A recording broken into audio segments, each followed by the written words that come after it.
안녕하세요. 30대 초반 남자입니다. 어디 가서 이야기하면 제 얼굴에 침 뱉는 이야기라 이렇게 사연을 보내봅니다. 저는 러닝 동호회에 가입을 했었어요. 일명 달리기 동호회라고 생각하시면 됩니다. 8명쯤 되는 소규모의 러닝 동호회라 금세 다들 친해졌습니다. 여러 번 뛰고 하던 도중 동호회에 방장을 하던 여자분이 저보다 4살 어린 여자더군요. 이제 막 20대 후반이었습니다. 여러 번 러닝에 참여하다 보니 러닝 동호회 사람들과 친해지고 제 회사 사무실 근처에서 한 번씩 동호회 사람들이 놀러 왔었는데 여기 방장님이 자주 개인적으로 연락을 보내더군요. 몇 번 만나보고 여자 쪽에서 적극적으로 보자고 하고 그러다 보니 우리는 사귀게 되었습니다. 사실 여자분은 제 취향은 아니었어요. 하지만 직장이나 저한테 대하는 행동들이 제가 결혼 정년기라 그런지 결혼하면 가정적인 문제는 없겠구나라는 생각에 결혼을 생각해두고 살게 되었습니다. 여자분은 대기업 계열사를 다녔고 저는 사업을 하고 있었습니다. 조그만 규모지만 IT 회사를 7년간 운영하며 수익은 넉넉한 편이라 제 손으로 돈 벌어서 저축한 금액이 고급 아파트 한 채 살 돈은 있었죠.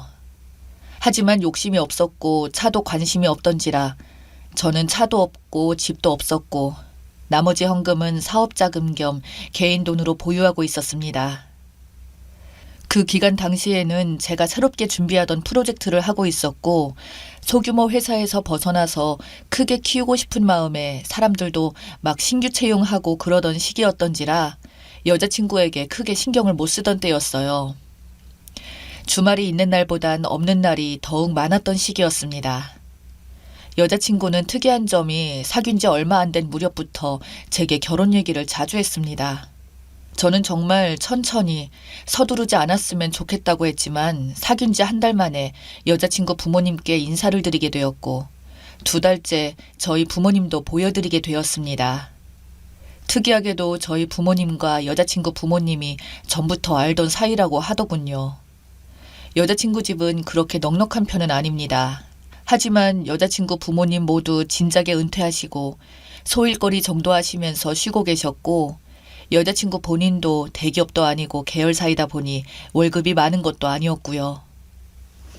저희 집은 아버지도 사업을 하고 계셔서 부동산 자산이나 여러 금융자산이 상당히 많으십니다. 당연히 아버지랑 10년 전부터 어느 정도 알던 사이라 보니 여자친구도 어느 정도 부모님들로부터 들은 이야기들은 있었을 것 같습니다. 저희 아버지는 여자친구가 마음에 들었는지 웬만하면 결혼해! 라는 식으로 밀어붙이셨는데 제가 그 당시 사실 이상하게 마음에 좀 걸리는 부분들이 좀 있었습니다.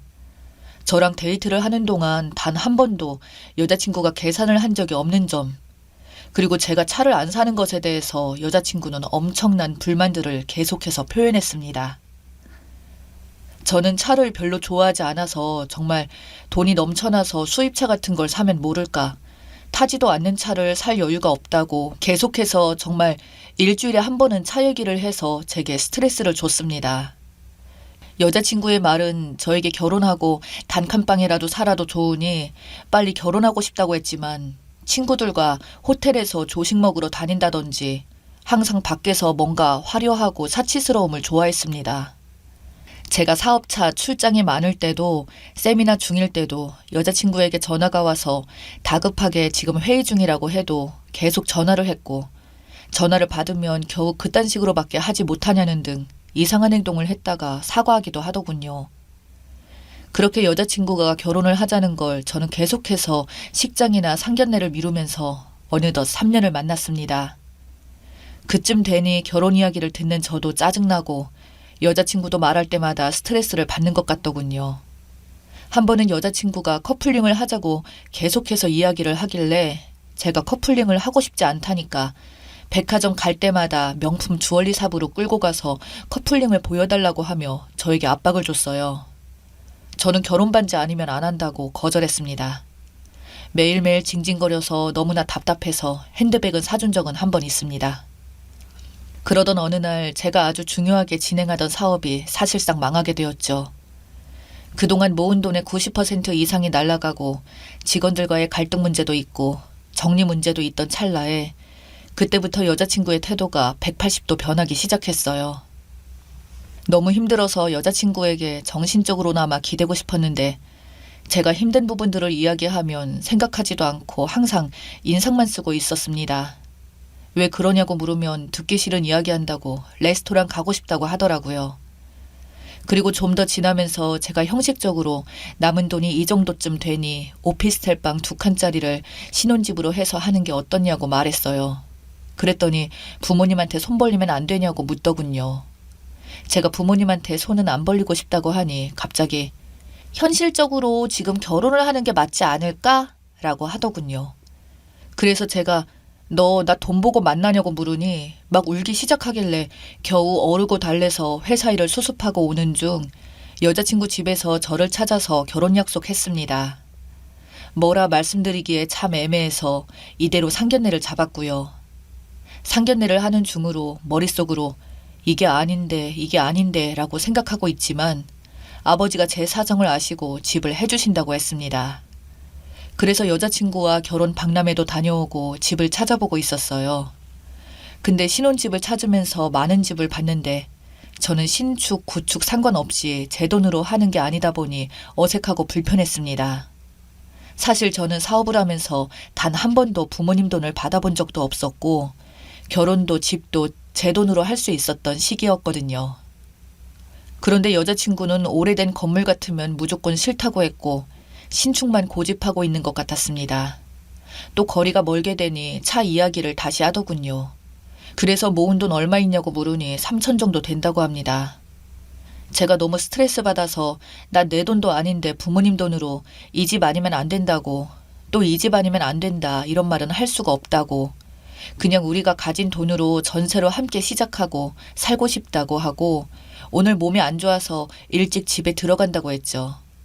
신혼집 결정을 끝내 못 내리고 집에 돌아오게 되었습니다.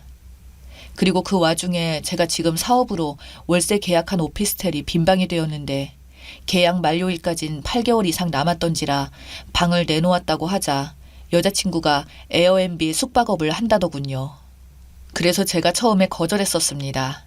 시작하면 힘들다고 꾸미고 청소도 하고 생각보다 힘들고 돈이 안 될 거라고 말을 했으나 자기가 돈 벌고 싶다고 굳이 한다고 하길래 알았다고 나한테 수익을 안 줘도 되니 그럼 수익만 내보라고 했습니다.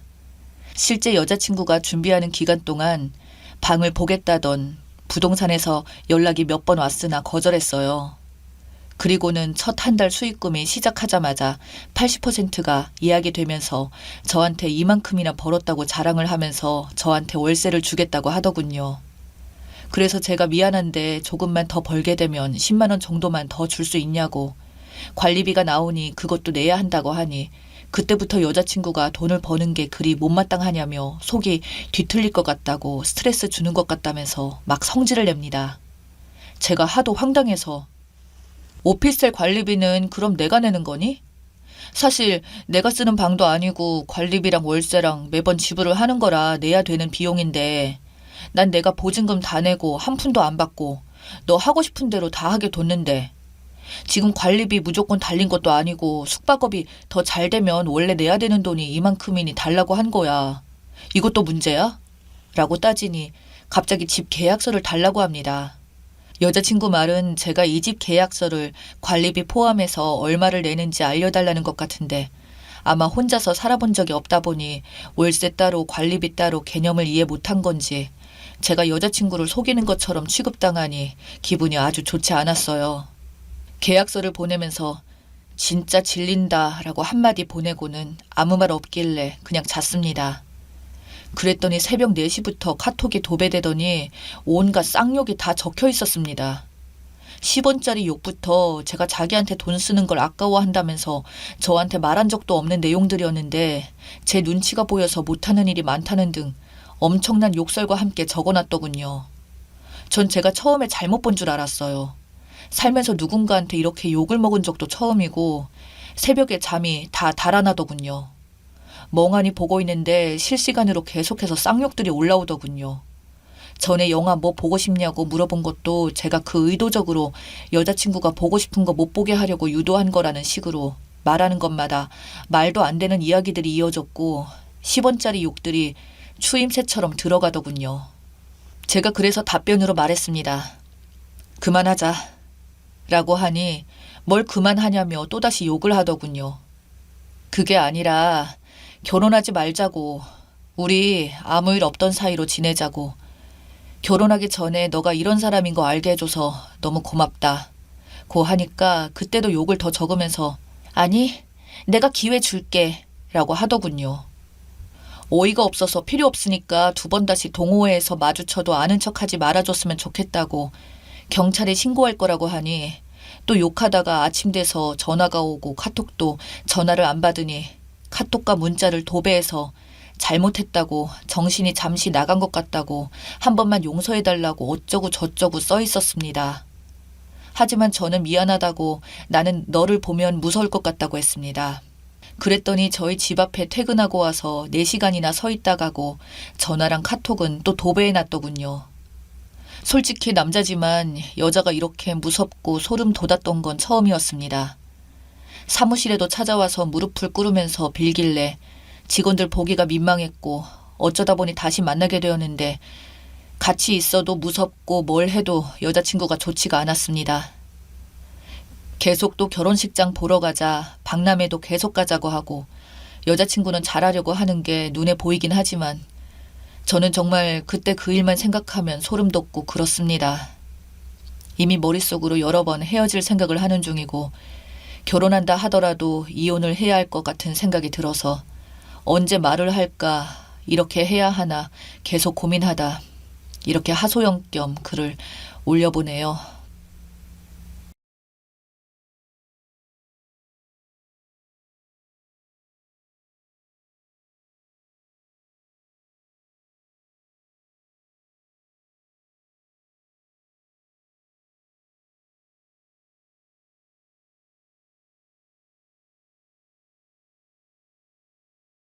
안녕하세요. 세상 만사 이런저런 별일 많다지만 저 같은 경우도 있을까 싶어서 이렇게 사연을 보내봅니다. 막상 정말 어떤 말부터 시작을 해야 될지 모르겠네요. 일단 먼저 제 이야기를 하자면 저는 올해 30대 초반의 남자입니다. 흔히 제 나이대의 남자가 그렇듯 저도 정말 진지하게 결혼을 하고 싶었고 그렇게 결혼을 전제로 만나던 여자가 있었습니다. 그녀는 친구에게 소개를 받아서 만났던 여자였고 그 여자친구와 3년 정도 연애를 했습니다. 3년의 연애 기간 동안 사귀면서 초반에는 순탄치만은 않았는데 연애하는 동안에 한 번 헤어진 적도 있었습니다. 여자친구가 저를 만날 때는 취준생이었고 취업을 정말 하고 싶어 했으나 그때마다 낙방을 하여 1년 동안 히스테리가 너무 심했습니다. 여자친구는 낙방을 하면 화가 나는 부분에 대한 것들을 저에게 화를 내고 욕설을 하며 풀었거든요. 저도 처음에는 어느 정도 이해하고 받아줬으나 여자친구는 저한테 우리 그냥 잠시 동안 서로 각자의 시간을 좀 가져보자며 저랑 어울리는 시간보다 지금은 일에 집중해서 취업부터 해야 할 것 같다며 서로 그렇게 헤어졌습니다. 그만큼 여자친구는 성격이 좀 있는 편이었습니다.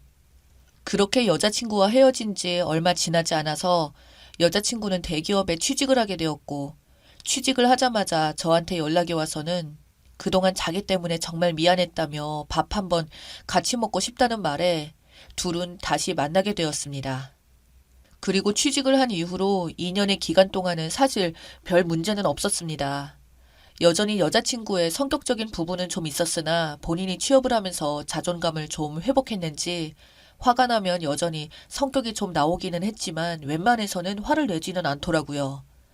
저희 연애는 20대 후반부터 시작해서 30대로 이어지자 양가 부모님께서도 이제는 다 알고 계셨고 슬슬 여자친구 집에서 결혼할 나이인데 왜 인사를 하러 오지 않냐고 말하셨다고 하더군요.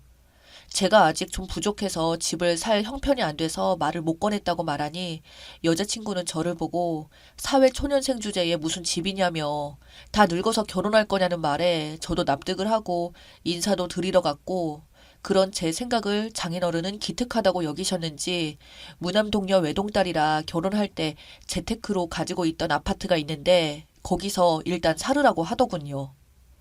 장인어른은 대기업의 회사원으로 일하시다가 은퇴를 하시고 고문으로 일하고 계신다고 들었습니다. 재산이 그렇게 막 부자는 아니어도 집은 2채 정도 가지고 계신다고 하더군요. 장모님은 전업주부라고 하셨습니다. 사실 저희 집 형편은 아내 집에 비해서는 그렇게 넉넉한 편은 아니라서 제가 결혼하는 것도 겨우겨우 해야 되고 집에 도움을 받거나 기대할 수조차 없거든요. 아버지께서 하시던 일이 잘 안 되셔서 빚도 많으시고 제가 월급 받은 돈으로 도와드리려고 하자 아버지께서 이 돈마저 주면 너는 나중에 결혼을 어떻게 할 거냐며 오히려 부모인 내가 도와주지는 못해도 너 돈만큼은 너가 결혼하는 데 쓸 수 있도록 모으라고 말하셨습니다. 그렇게 모은 돈과 아버지가 그래도 결혼한다고 3천만 원은 주셨어요. 그렇게 저희는 결혼을 하기로 했지만 결혼이 생각보다 참 복잡하고 힘들더군요. 아내와 저는 결혼의 시작부터 신혼여행까지 많은 박람회를 다니며 알아보는 과정 중에 의견 차이로 사소한 말다툼이 좀 많았어요. 순간 결혼식 준비하다가 헤어진다는 커플들이 이해가 되더라고요. 저는 최대한 아껴서 미래를 위한 대책을 준비하려고 했고, 저와는 다르게 한 번뿐인 결혼식인데 최대한 성대하게 하고 싶은 아내 때문에 많이 싸웠습니다. 그래도 어찌어찌 이야기를 진행하며 결혼식 전날 자기는 친구들이랑 결혼 전에 밥도 사주고 놀고 오겠다고 말하고 저보고는 총각 파티를 하러 가자고 하더군요. 알겠다고 말하고 갔지만 저의 친구들도 다 얌전한 편이어서 그냥 적당히 1차는 식사, 2차는 호프집에서 간단히 술 한잔 먹고 자정이 되기 전에 집에 들어왔습니다. 그리고 아내에게 전화를 걸었더니 전화를 안 받더라고요. 한참을 연락하니 그제서야 시끄러운 곳에서 전화를 받으며 오늘 같은 날은 적어도 마음 편히 놀게 해줘야 하는 거 아니냐며 왜 계속 연락을 하냐고 성질을 내는 탓에 언제 들어갈 거냐고 물었더니 술 취한 목소리로 놀 만큼 놀다가 갈 거라고 걱정 말라고 끊더라고요. 밤이 늦어질수록 신경이 쓰였으나 연락도 안 받고 결국 저도 포기하고 잠을 잤습니다. 다음날 식장에서 아내는 밤을 새고 온 건지 연신 피곤한 모습으로 있었고 무사히 결혼식을 마치고 유럽행 비행기에 올랐습니다. 저희는 그 후에도 신혼여행 기간 동안 많이 다퉜습니다. 전날 뭐 하느라 계속 연락을 안 받느냐, 어디에 있었냐는 제 질문에 친구들과 있는 걸 뻔히 알면서 왜 그런 질문을 하냐고 성질만 내는 아내와 다퉜어요. 결국 해외에 와서 이렇게 싸우는 건 아니다 싶어서 그냥 제가 사과했습니다. 화내서 미안한데 어느 남편이 아내가 결혼식 전날 연락도 안 되고 밤에 노는 게 기분 좋겠냐. 화 풀고 좋게 지내자 라고요. 남은 기간은 나쁘지 않게 보냈어요. 그렇게 신혼여행을 마치고 돌아왔는데 아내가 갑자기 임신이라고 하더군요. 저는 그때부터 기뻐하는 마음은커녕 계속 불길한 생각이 들더군요. 정말 내 아이가 맞는 걸까 하는 생각이 계속 들었습니다. 계속 찜찜하게 연락이 안 되던 전날이 떠올랐지만 아내한테는 그런 것을 표현할 수가 없었어요. 아내는 임신한 것을 대단한 유세처럼 저에게 다시 취업 전에 부리던 히스테리처럼 부리면서 입덧으로 인해서 저를 그냥 노예처럼 부리려고 했고 저는 그런 아내에게 맞춰주면서도 마음속에는 불안감 때문에 점점 저도 미쳐버릴 것 같더군요. 결국 이 찜찜한 불안감 때문에 아내의 뒷조사를 하기 시작했습니다. 아내는 자기 자신의 영역에 대해서 아주 철두철미한 스타일입니다. 자기의 물건을 건드리는 것도 싫어했고 자기의 폰을 보는 것도 싫어했기에 항상 폰에 비밀번호가 걸려 있었고 그걸 알아내기 위해서 정말 티 안 나게 1달 넘게 곁눈질로 비밀번호를 알아냈어요.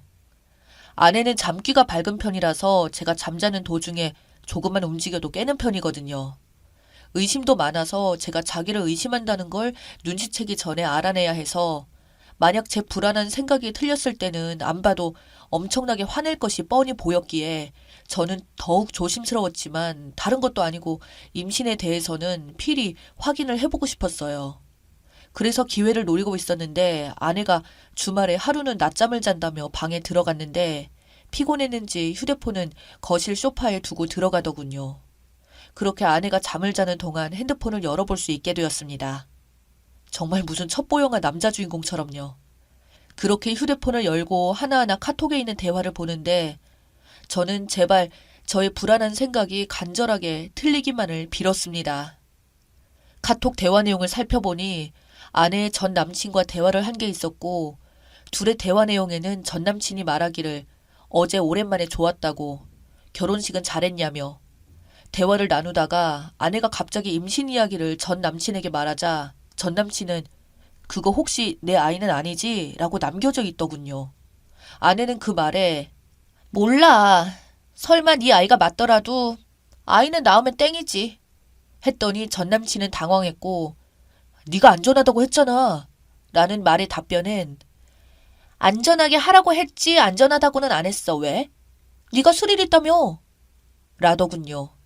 그 이후로 주기적으로 한 번씩 만났는지 오늘 어디 모텔에 먼저 가 있어 등의 대화들이 남겨져 있었습니다. 순간 저는 정말 배신감과 분노에 입이 떨려왔고 저는 그걸 다 보고 나서 든 생각은 저 아이가 그냥 제 아이가 아니었으면 하는 마음이었어요. 그렇게 아내의 대화 내용을 전부 제 핸드폰으로 다 캡처해놓고 일단 아무 일 없는 듯이 놔둔 채로 변호사님을 찾아갔습니다. 변호사님께 상황에 대한 이야기를 말씀드리고 상담을 받아보니 이 정도 증거를 확보하셨으면 이혼 사유도 충분히 해당된다고 하더군요.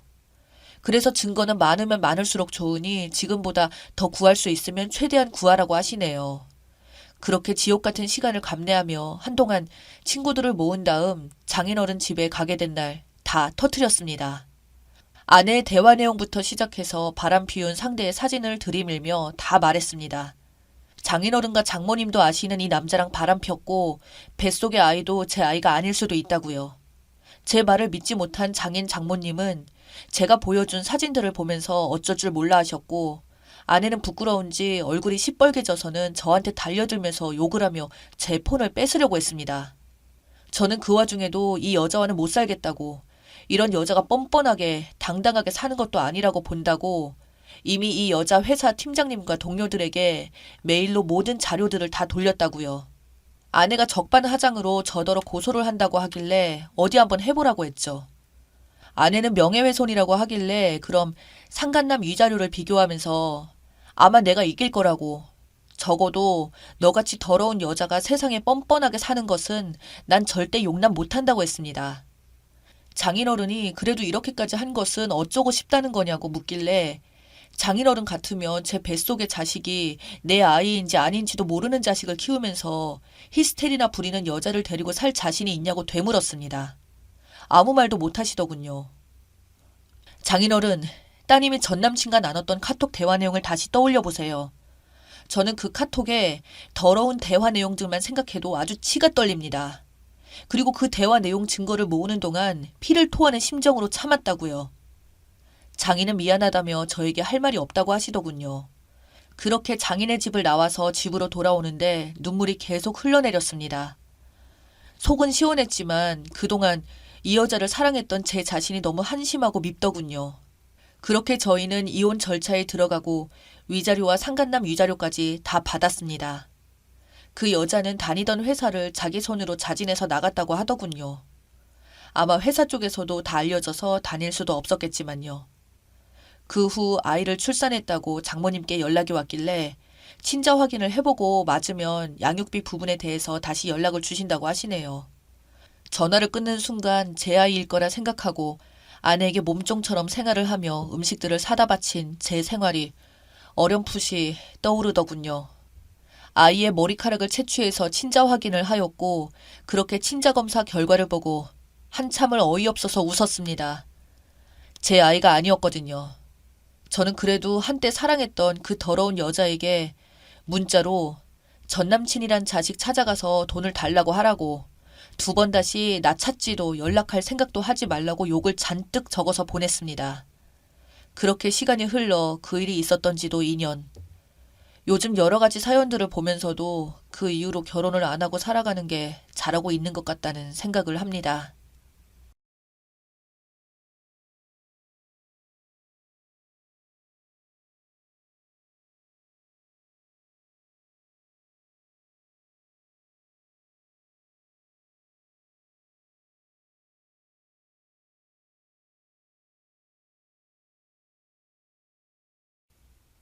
저는 40대 미혼 여자예요. 지방에서 나고 자란 저는 20대 때 서울로 올라왔습니다. 서울에 따로 아는 사람이 없었기에 먼저 올라와서 생활하고 있는 오빠의 집에서 함께 살았어요. 그 당시 오빠는 혼전 임신으로 새언니와 결혼하여 아들과 딸을 하나씩 두었습니다. 새언니 눈치가 보였던 저는 집에서 잠만 자고 나왔고 오빠 집에서 식사 함께 하지 않았었습니다. 그도 그럴 것이 오빠와 새언니는 사이가 좋지 않아 매일 싸우기 일쑤였고 매일 밤 아이들은 싸운 엄마와 아빠가 무서우면 제가 안아주며 다독였거든요. 그러던 어느 날 새언니가 부부싸움 끝에 집을 나갔어요. 그때 큰 조카 나이 7살, 작은 조카 나이 5살이었습니다. 하루아침에 엄마가 없어진 조카들이 너무 불쌍했습니다. 그래서 제가 엄마의 빈자리를 채워주기 위해 아이들 삼시세끼 밥도 해주고 유치원도 학교도 다 챙겨보냈습니다. 한 번은 큰 조카가 밥을 먹다가 고모, 우리 밥 해주기 힘들지 않아? 아니, 안 힘든데 왜? 우리 엄마는 우리 밥 해줄 때마다 밥하기 힘들다고 밥 조금만 먹으라고 그랬거든. 새언니가 오빠랑 싸우고 나면 아이들한테 화풀이를 하고는 했는데 그럴 때 그런 막말을 했었나 봅니다. 그 어린 아이들이 무슨 잘못을 했다고 마음에도 없는 그런 말을 해서 아이들에게 상처를 주는지 아무튼 전 제가 조카들의 엄마라고 생각하고 열심히 키웠습니다. 새벽 6시에 일어나 아침에서 오빠랑 아이들 먹이고 출근 등교시키고 저도 회사를 갔습니다. 그리고 아이들 하교할 무렵에 집에 가서 기다렸습니다. 아이들이 빈집에 들어와서 쓸쓸한 마음을 느끼게 하고 싶지 않았기 때문에요. 학교에서 돌아온 아이들 씻기고 저녁 먹이고 오늘 있었던 얘기들도 들어줬습니다. 당연히 학교 부모님 상담도 제가 직접 갔죠. 오빠는 제가 아이들을 챙기니 고마워했습니다. 그러던 어느 날 요즘 일하느라 애들 보느라 힘들지? 미안하고 고마워. 아니야. 오빠야말로 일하면서 애들 신경 쓰이지? 그래도 내가 같이 있으니까 너무 걱정 마. 그래서 말인데 점점 애들 밑으로 돈도 많이 들어갈 것 같아서 지방으로 가서 장기로 일을 하게 될 것 같아. 월급이 지금의 2배는 되더라고. 너도 있으니 회사 그만두고 애들 좀 봐줘. 괜찮겠어? 오빠 너무 힘들지 않을까? 내가 내 아이들을 위한 건데 난 괜찮아. 오빠는 그렇게 일을 하러 떠났습니다. 오빠의 말대로 저는 회사를 그만두었고 아이들을 챙기는 데 최선을 다했습니다. 사실 당시 회사에서 만나던 사람이 있었어요.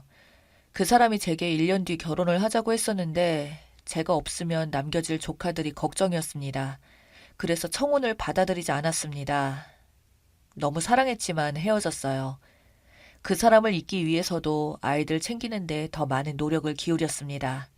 어느 날 큰 조카가 화가 잔뜩 나서 들어왔습니다. 왜 이렇게 화가 났어? 무슨 일이 있었어? 아, 고모는 몰라도 돼. 친구랑 싸운 것 같은데. 무슨 일이야? 아, 됐다고. 세월이 흘러 아이들이 사춘기에 접어드니 저랑 말도 잘 안 하고 밖에서 싸우고 들어온 얘기도 잦았습니다. 아빠라도 가까이 있었다면 큰 조카 키우기가 조금 수월했을 것 같은데 남자아이라 그런지 정말 어렵더군요. 말을 걸어도 대답도 잘 안 하고 제가 뭐만 해줘도 짜증내고 너무 어려웠습니다. 그래도 둘째 딸아이는 애교도 많고 저한테 엄마라고 부르기도 하면서 살갑게 굴긴 했어요.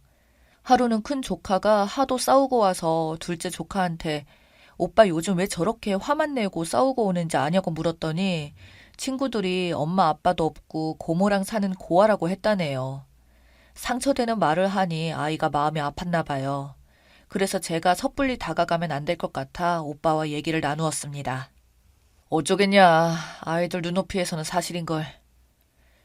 오빠, 그러지 말고 애들이랑 같이 지내면서 할 수 있는 일을 찾아봐. 내가 아무리 잘해줘도 난 그냥 고모인가 봐. 애들이 마음을 다 안 내놓는 것 같아. 근데 그게 참 월급을 포기해야 하나? 돈도 좋지만 애들도 생각해야지. 그래, 미안하다. 내가 조금만 더 있다가 갈게. 여기 계속 있을 순 없지. 조금만 더 벌면 될 것 같아. 그래. 오빠 항상 몸 잘 챙기고 애들이랑 더 자주 통화하고 해. 알았지? 저는 아이들의 사춘기를 온몸으로 받아냈습니다. 다행히 치고받고 싸우진 않았지만 그 외에 모든 어리광들을 받아내기가 사실 쉽지 않더라고요. 어느덧 아이들이 자라 고등학생이 되었고 그간 저는 정말 아이들만 생각하며 생활했습니다.